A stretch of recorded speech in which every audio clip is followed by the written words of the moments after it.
একমাত্র আল্লাহ ছাড়া এই পৃথিবীতে এবং পরকালে আমাদের আপন বলে কেউ নাই।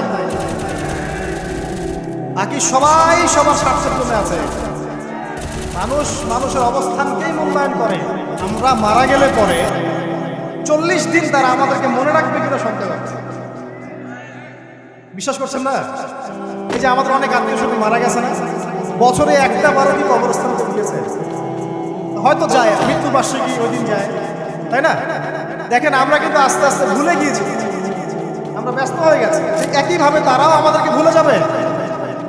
এই জন্যে আমি বারবার আপনাদেরকে মনে করে একটা কথা, আমার জীবন থেকে উপলব্ধি করি একটা কথা, যে একমাত্র আল্লাহ ছাড়া এই পৃথিবীতে এবং পরকালে আমাদের আপন বলে কেউ নাই। বাকি সবাই সবার স্বার্থের জন্য আছে। মানুষ মানুষের অবস্থানকেই মূল্যায়ন করে। মানুষ মানুষের অবস্থানকেই মূল্যায়ন করে। আল্লাহ রাব্বুল আলামিন আপনার ভিতরটাকে ভালোবাসেন। দেখেন আপনি যখন নামাজ পড়েন নাই, আল্লাহ পাক কিন্তু আপনাকে ধ্বংস করে দেন নাই। আল্লাহ পরম করুণাময় আপনাকে হেদায়েত দিয়ে নামাজি বানিয়ে দিয়েছেন। জীবনে অনেক পাপ করেছেন, ইনস্ট্যান্ট আল্লাহ পাক শাস্তি দিতে পারতেন, আল্লাহ পাক দেন নাই। আল্লাহ আপনাকে ভালোবাসেন, আল্লাহ আমাকে ভালোবাসেন। আল্লাহ পাকের এই ভালোবাসার ঋণটা শোধ করার জন্য হলেও নামাজি হয়ে যাবে। আসেন, দিনের জন্য কিছু করেন, দিনের ফিকির করেন, পড়াশোনা করেন। প্রিয় ভাইরা, আল্লাহ পাক তৌফিক দান করুন। দেখুন, এই রিবা থেকে দূরে থাকার জন্য একটা হাদিস যথেষ্ট। 4 শ্রেণীর মানুষকে আল্লাহ রাসূল সাল্লাল্লাহু আলাইহি ওয়াসাল্লাম লানত করেছেন, অভিশাপ দিয়েছেন। ইনশাআল্লাহ আজকের লেকচার যাদের কানে যাবে, আমরা যদি না খেয়েও মরে যাই, আল্লাহ পাক না খেয়ে মারবেন না। রিজিক আছে, খাবো ইনশাআল্লাহ, কিন্তু হয়তো বা অভাব হবে, টাকা পয়সা কম হতে পারে। অন্যের 10 তলা ফ্ল্যাট হবে, আমার হবে না, ঠিক আছে? অন্যের এত বিঘা বিঘা জমি আমার হয়তো হবে না, কিন্তু ইনশাআল্লাহ তাআলা দুনিয়ার মুসাফিরের জীবনটা, এটা মুসাফিরের জীবন না, মুসাফিরের জীবনটা কেটেই যাবে, কাটবে না, যে কোনোভাবে কেটে তো যাবেই ইনশাআল্লাহ। পরকালের জীবনটা একটা চেতনার শক্তি, জানেন? দুনিয়াতে যত বাধা বিপত্তি আসুক, কষ্ট হোক, নির্যাতন হোক, একটা বিষয় মনের মধ্যে শান্তি দেয়। কি শান্তি? যে এই দুনিয়ার জীবনটা তো আর চিরস্থায়ী না, এটা তো আর সারা জীবন থাকবে না। এই অবস্থা আস্তে আস্তে পরিবর্তন হয়ে যাবে। ফাইন্না মা'আল উসরি ইউসরা, পরকালে ইনশাআল্লাহ পাবো। দুনিয়াতে না পেলে কি ছেড়ে দেন, আল্লাহ রাব্বুল আলামিন আপনার জন্য হুর রেখেছেন জান্নাতে, ইনশাআল্লাহ পাবেন ইনশাআল্লাহ। এটা ছেড়ে দেন, সুদ ছেড়ে দেন, আল্লাহ পাক আপনার জন্য হাউজে কাউসার রাখছেন, ঠিক আছে? অন্যায় পাপ ছেড়ে দেন, আল্লাহ রাব্বুল আলামিন আপনার জন্য জান্নাত রেডি করে রাখছেন। এই দুনিয়ার জীবনটা ধোঁকা, একটা ছোট্ট জীবন, পুরা ধোঁকা, কিচ্ছু নাই এর মধ্যে। আমার কথা শোনেন, এই দুনিয়ার জীবনে কিছুই নাই। চারপাশে অনেক কিছু মনে হবে, আপনার বাড়ি আছে, গাড়ি আছে, স্ট্যাটাস আছে, টাকা পয়সা, প্রতিপত্তি সব আছে। আদতে আপনি একা, আদতে আপনাকে একাই কবরে যাওয়া লাগবে, একাই আপনার সাথে হিসেব নিকাশ দিতে হবে। কেউ নাই সাথে, আমাদের সাথে কেউ নাই। কিন্তু আপনি মনে করছেন যে সেলিব্রিটিজম বড়, আমি পলিটিক্যাল নেতা হয়েছি, আমাকে সবাই চেনে, আমি ইকোনমিক সেক্টরে লিড দেই, রাষ্ট্রকে লিড দেই, আমি ধর্মতান্ত্রিক ক্ষেত্রে লিড দেই, আমাকে দেখলে মানুষ বাহবা দেয়, ইত্যাদি ইত্যাদি। দিন শেষে আমি একা, আপনিও একা, আমাকেও একাই যেতে হবে, আপনাকেও একাই যেতে হবে। কিন্তু সব চারপাশে খালি অন্ধ মোহ আর কিছু। এই মোহের মধ্যে ঢুকে পড়বেন, আল্লাহ পাক তৌফিক এনায়েত করুন। নবী সাল্লাল্লাহু আলাইহি ওয়াসাল্লাম বারবার বলতেন, আল্লাহুম্মা ইন্নী আউযু বিকা মিন ফিতনাতিদ দুনিয়া, বলতেন না? হে আল্লাহ, আমি এই দুনিয়ার ফিতনা থেকে তোমার কাছে আশ্রয় প্রার্থনা করছি। ওয়া ইন্নী আউযু বিকা মিন ফিতনাতিন নিসা, আমি মহিলাদের ফিতনা থেকেও আশ্রয় প্রার্থনা করছি। আরো দোয়া করতেন, আল্লাহুম্মা ইন্নী আউযু বিকা মিন আযাবিল কবর, হে আল্লাহ, আমি কবরের আযাব থেকে আশ্রয় প্রার্থনা করছি। ওয়া আযাবি জাহান্নাম, জাহান্নামের আযাব থেকে আশ্রয় প্রার্থনা করছি। ওয়া মিন ফিতনাতিল মাহইয়া ওয়াল মামাত, জীবন মৃত্যু থেকে আশ্রয় প্রার্থনা করছি। ওয়া মিন শাররি ফিতনাতিল মাসিহিদ দাজ্জাল, এবং দাজ্জালের ফিতনা থেকে আশ্রয় প্রার্থনা করছি। দাজ্জালে পরে আসবে ইনশাআল্লাহ। দাজ্জাল নিয়ে আলোচনা করলে আবার কিছু মানুষ খারেজি ট্যাগ লাগাই দিবে, ওই জন্য এদিকে আমি এখন যাচ্ছি। হ্যাঁ, সামনে আসি। রিবা, রিবার বিষয়টা বলছিলাম। আইয়ামে জাহিলিয়াতে যে সেই রিবা এখনকার বিশ্বে আছে কি নাই বলেন? ওই সময় না হয় মক্কায় ছিল, এখন কি সারা বিশ্বব্যাপী নাই? বিশ্বের কোনো কান্ট্রি রিবা মুক্ত, বিশ্বের কোনো দেশ রিবা থেকে মুক্ত থাকতে পারবে না।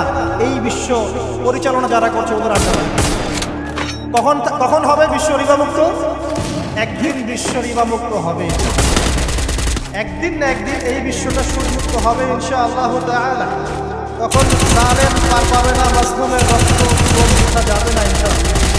কবে, কত বছর পর আমি জানি না, যতটুকু জানি মানহামার পরে যখন আল মাহদি আসবেন এবং তারপর যখন মাসিহুদ দাজ্জাল বের হবে এবং ঈসা ইবনে মারইয়ামকে আল্লাহ পাক নামিয়ে দিবেন, তার হাতে যখন দাজ্জাল নিহত হবে এবং জেরুজালেম থেকে যখন পুরো বিশ্ব শাসন করা হবে মুসলিমদের হাতে, তখন রিবা বলে কিছু থাকবে না। তার আগ পর্যন্ত এই অবস্থা সলভ হবে কিনা আমরা জানি না, হতেও পারে নাও। ওই সময় যে হবে নিশ্চিত ছিল। আসুন, আইয়ামে জাহিলিয়াতের আরেকটা বড় পাপ ছিল যে এক ভাই বলেছেন, সেটা হচ্ছে নারীর অবমাননা। কে বলেছে এই কথা? সামনে হ্যাঁ, আইয়ামে জাহিলিয়াতের অন্যতম একটা সেরা পাপ ছিল কি? নারীর অবমাননা। এটা নিয়ে কি বলতে হবে? এখন ধর্মের মধ্যেও আমরা নারীদেরকে অবমাননা করছি। বহু নামাজি ব্যক্তি আছে আমাদের মধ্যে, দেখবেন বোনের সম্পত্তি দেয় নাই, মেয়েকে শিক্ষিত করতে চাচ্ছেন না। কেন চাচ্ছেন না? ওর অধিকার নেই শিক্ষা। আপনি কি জানেন যে আয়েশা রাদিয়াল্লাহু আনহার কাছে বহু সাহাবী হাদিসের তালিম নিয়েছেন, বহু হাদিস শিখেছেন কে? মা আয়েশা রাদিয়াল্লাহু আনহা। তিনি যদি শিক্ষিত না হতেন শেখাতে পারতেন? তো মেয়েদের শিক্ষার দরকার আছে না? হ্যাঁ, কি বিষয় দরকার? তাদের উপযুক্ত পরিবেশ নিশ্চিত করতে হবে, নিরাপত্তা, পর্দা এগুলো নিশ্চিত করতে হবে। তারপরে মেয়েদেরকে আপনি অবশ্যই শিক্ষিত করবেন। ঘরের কোণে বসে রাখতে কে বলেছেন? আপনি নিরাপদ পরিবেশ দেন, পর্দা দেন, তারা মাদ্রাসা যাবে, পড়াশোনা করবে। ঠিক আছে? আল্লাহ পাক আমাদের মা বোনদেরকে শিক্ষিত করার তৌফিক দান করুন, আমিন। ভালো ভালো কোয়ালিটি সম্পূর্ণ মহিলা মাদ্রাসা করে দেবেন।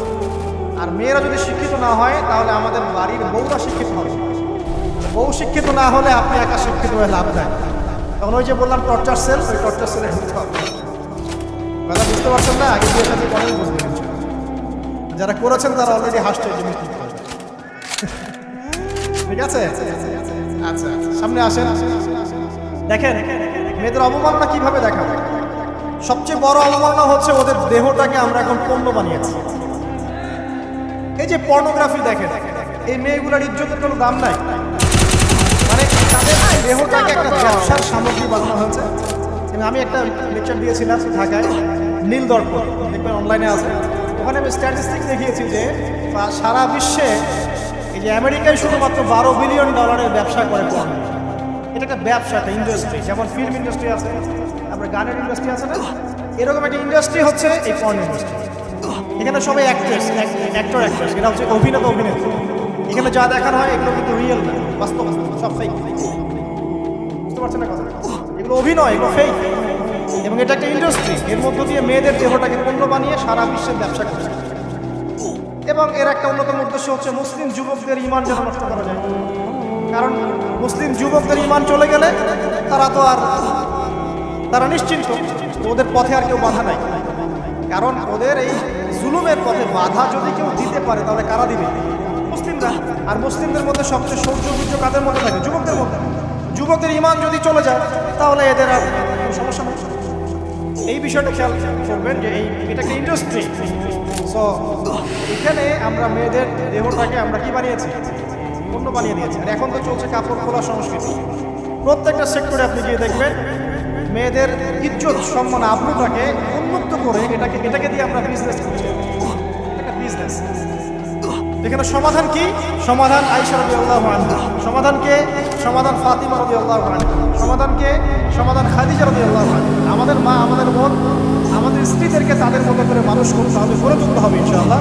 দেখবেন নারীর সত্যিকারের সম্মান নিশ্চিত হবে ইনশাআল্লাহ। ইসলাম কি কখনো বলেছে যে মেয়েরা কাজ করতে পারবে না, পড়াশোনা করতে পারবে না ইত্যাদি? নাস্তিকরা তো যুক্তি দেয়া করে। কে বলেছে? সমস্যা এমন ইসলামিক স্টেট আছে যেখানে একটা স্টুডিও, মনে হয় স্টুডিও, ছবি তোলা হয় কথার কথা, সেখানে সব কর্মী মহিলা, কোনো পুরুষ নাই। একটা মাদ্রাসা সমস্ত কর্মী মহিলা, কোনো পুরুষ নাই। একটা স্কুল সবাই মহিলা, কোনো পুরুষ নাই। মানে মেয়েরাই পড়ে, মেয়েরাই শেখায়। জায়েজ না জায়েজ বলেন? একটা নিরাপদ পরিবেশে যদি মেয়েরাই মেয়েদের দায়িত্ব নিয়ে পড়াশোনা করায়, ব্যবসা করে, অন্য কিছু করে, জায়েজ না জায়েজ? তাহলে পরিবেশ নিশ্চিত করাটা হতে চ্যালেঞ্জ। ইসলাম বলছে না যে আপনি তাকে একদম মানে অজ্ঞ করে রেখে ঘরের কোণে ফেলায় রেখে দেন, তাকে আপনি পড়াশোনাও শেখাবেন না, সম্পদের অধিকারও দিবেন না, কিছুই না। এগুলো ইসলাম কখনো বলে না, বলেছে? আরে বোকা মানুষ! রাসূলুল্লাহ সাল্লাল্লাহু আলাইহি ওয়াসাল্লামের সময় তো মহিলা সাহাবীরা উহুদের যুদ্ধ করেছে। কি শুনলেন? রাসূল সাল্লাল্লাহু আলাইহি ওয়াসাল্লামের সময় মহিলা সাহাবী উহুদের যুদ্ধও করেছে। উহুদের যুদ্ধের নাম শুনেছেন? ওখানে মহিলা সাহাবীও ছিল তীরন্দাজ। তাহলে মহিলাটা কি করে নাই নবীর যুগে? খাদিজা রাদিয়াল্লাহু আনহা যত বড় ব্যবসায়ী ছিলেন, এখন এত বড় ব্যবসায়ী পাবেন? কোনো মেয়ে আছে এত বড় ব্যবসায়ী? উসমান রাদিয়াল্লাহু আনহু যত বড় বিজনেসম্যান ছিলেন, এখন এত বড় বিজনেসম্যান আছে? কি ছিল না সেই স্বর্ণযুগে? ওই স্বর্ণযুগের সুন্নতি আমাদেরকে আমল করতে হবে। আল্লাহ পাক তৌফিক এনায়েত করুন, আমিন। প্রিয় মা ও বোনেরা, পর্দা ছাড়বেন না। আপনাদের জন্য 4টা কাজ: স্বামীর আনুগত্য করা, লজ্জাস্থানের হেফাজত করা, আপনার 5 ওয়াক্ত সালাত ঠিকঠাক মতো আদায় করা এবং রমজান মাসে সওম। নবীজি বলেছেন সাল্লাল্লাহু আলাইহি ওয়াসাল্লাম, জান্নাতের যে কোনো স্বামীর আনুগত্য বলতে আমি বুঝাইনি স্বামীর দাসত্ব করতে হবে, এটা বলবো। ফ্যামিলি শুনে আছে, ওরা আনুগত্য শব্দ মনে হয় দাসত্ব। আনুগত্য দাসত্ব এক জিনিস না। আনুগত্য কি? স্বামী কোরআন সুন্নাহর অনুকূলে কোনো কথা বলেছে, আপনি মানবেন। স্বামী বলছে পর্দা করো, তোমাকে ভালোবেসে বলছি তুমি পর্দা করো, তুমি আমার অনেক প্রিয় একজন মানুষ, তুমি বেপর্দায় বাইরে যাবা, আমি দেখবে, কেমন হয়? ঠিক আছে, তোমাকে তো আমিই বিয়ে করেছি, তুমি আমার, মানুষ তোমাকে দেখবে কেন? ঠিক আছে, তো এখন স্বামী ভালো কথা বলেছে, আপনি শুনলেন, এটা আনুগত্য।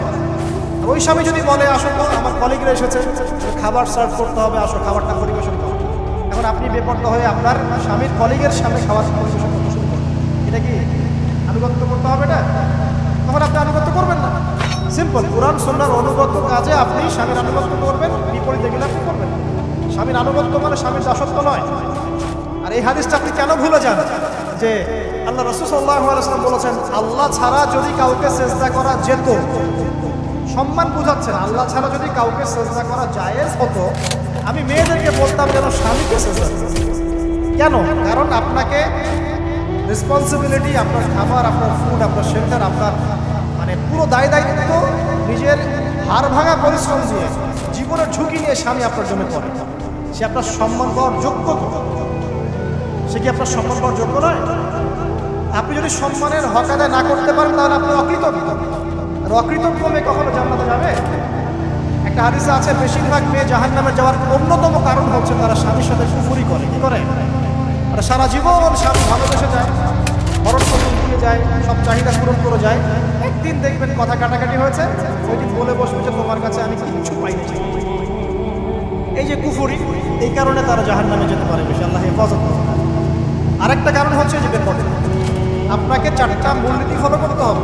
1, এমন কোনো পোশাক পরবেন না যে পোশাকটা আটো যেটা পরলে আপনার গায়ের কাঠামো বোঝা যায়, এটা বোরকা হলেও করা যাবে না। আমি কি বুঝাতে পারছি?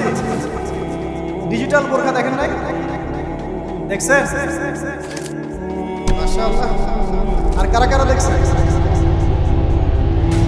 এদিকে চোখ বেশি যায় না? আচ্ছা, এমনি দেখা যায়, চোখ দিতে হয় না, এমনি দেখা যায়। ডিজিটাল বোরখা চলবে না, ডিজিটাল বোরখা চলবে না।